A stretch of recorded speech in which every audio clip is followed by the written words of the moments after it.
It was a chilly morning at Sacramento Valley Station, the kind that sent little clouds of breath into the cold air like steam from a slow locomotive.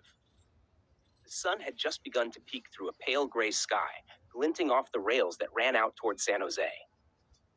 Miss Barbara Mallek pulled her navy blue coat tight around her shoulders, her gloved hands clutching a warm paper cup of coffee she had picked up from the kiosk near Platform C. Barbara was a nurse, one of those steady, unshakable ones who'd seen it all.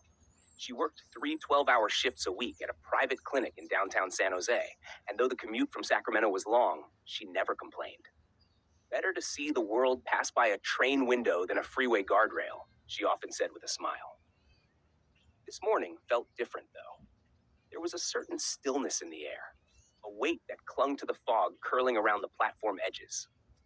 The electronic board flickered. Train 717 to San Jose, on time. Barbara sipped her coffee and adjusted her tote bag, which carried her scrubs, stethoscope, and a small paperback titled The Art of Compassionate Care. A young man sat a few benches down, shivering in a hoodie far too thin for the cold. His hands were red and raw, and he looked like he hadn't slept in days. Barbara's gaze softened. She had a nurse's instinct. She could spot exhaustion, pain, and hunger from a mile away. "Cold morning, huh?" she said gently, walking over.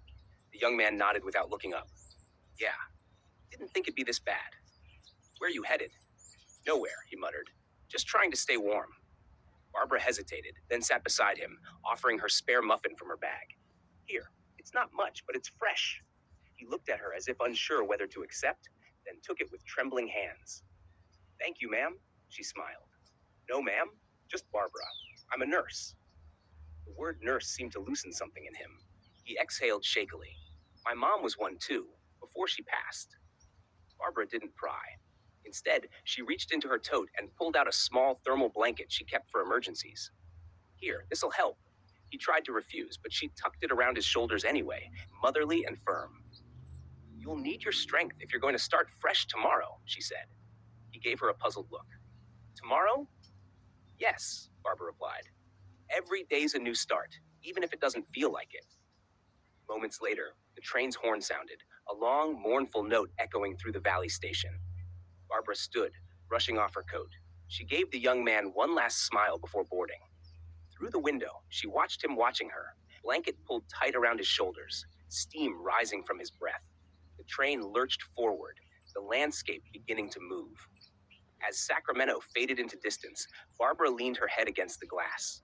Another long day of tending to the sick, the weary, and the forgotten awaited her.